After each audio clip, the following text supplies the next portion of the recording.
굿모닝 마켓입니다. CPI에 이어 PPI와 소비 관련 지표도 둔화하면서 시장은 상승세를 이어갔습니다. 연준이 바라는 대로 미국 경제에 냉각 신호가 나오고 있는 건데요. 인플레이션이 하락세를 지속하는 가운데 연준의 금리 인하 타이밍이 중요해지고 있습니다. 3대 지수는 어제만큼의 상승폭은 아닙니다만 모두 상승으로 마감이 됐습니다. 다우지수 0.47% 상승했고요. S&P 500은 0.16%, 나스닥 지수는 0.07% 강보합권에서 마감됐습니다.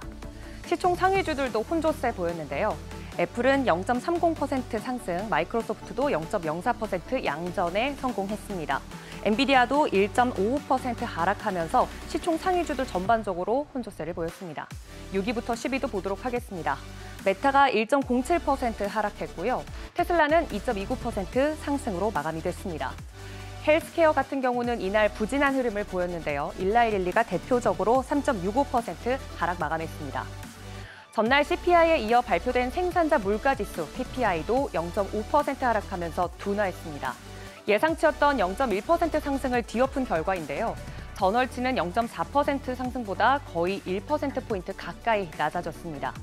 생산자 물가가 하락세를 보인 것은 지난 5월 이후 5달 만에 처음입니다.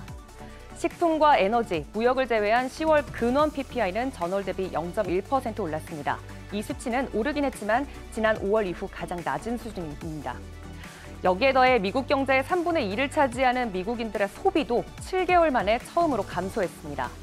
10월 미국의 소매 판매는 계절 조정 기준 전월보다 0.1% 감소한 7,050억 달러를 기록했습니다. 그간 경기 침체 우려 속에서도 미국의 소비력은 견고했는데요.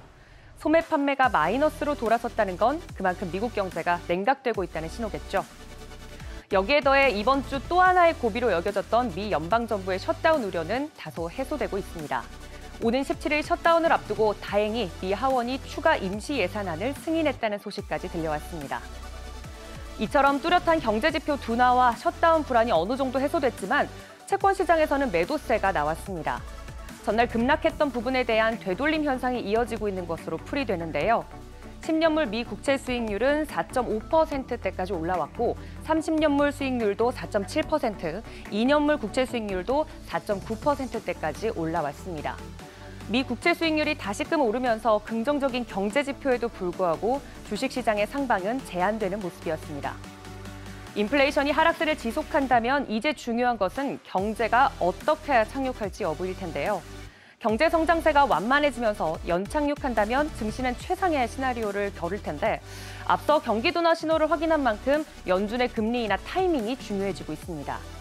연준은 여전히 추가 금리 인상 여지를 남겨두고 있고 금리 인하는 머나먼 일이라는 입장을 보수하고 있습니다만 최근 수개월간 인플레이션이 꾸준히 낮아진 반면 장기 국채 수익률은 지난 7월에서 9월 사이에 상승하면서 실질 금리가 크게 높아졌다는 것도 고려해야 될 상황입니다. 실질 금리가 올라가면 연준이 금리를 올리지 않고 있어도 체감상 금리 인상 효과가 나타나기 때문에 경제 성장세에 너무 큰 부담을 주지 않으려면 금리 인하가 필요합니다. 참고로 채권 트레이더들은 첫 금리 인하 시기를 내년 중반쯤으로 예상하고 있는데요. 그 시기가 경제 지표 발표 이후 6월에서 5월로 다소 당겨지는 모습이었습니다. 연준은 시장의 기대감과 발표되는 경제 지표들 사이에서 금리 인하 카드를 꺼낼 타이밍을 재고 있는데요. 이 타이밍에 결정적인 영향을 주는 요소들을 집중해서 추적해봐야겠습니다. 한편 국제유가는 미국의 원유 재고 급증에 급락했습니다. 미국 원유 재고가 예상보다 큰 폭으로 증가했고 아시아 경제 불안에 따라서 수요가 부진할 것으로 예상됐기 때문인데요. WTI 이날 2.3% 떨어지면서 배럴당 76달러 선에, 브렌트유는 배럴당 81달러 선에 마감을 했습니다. 오늘 국내 증시는 대학 수학 능력 시험으로 1시간 정도 늦게 열릴 텐데요. 미중 정상회담도 본격적으로 시작이 된 가운데 장전 쏟아지는 글로벌 이슈까지 확인하시면서 오전장 대응하셔야겠습니다. 50만 수험생분들 응원하면서 지금까지 굿모닝 마켓이었습니다.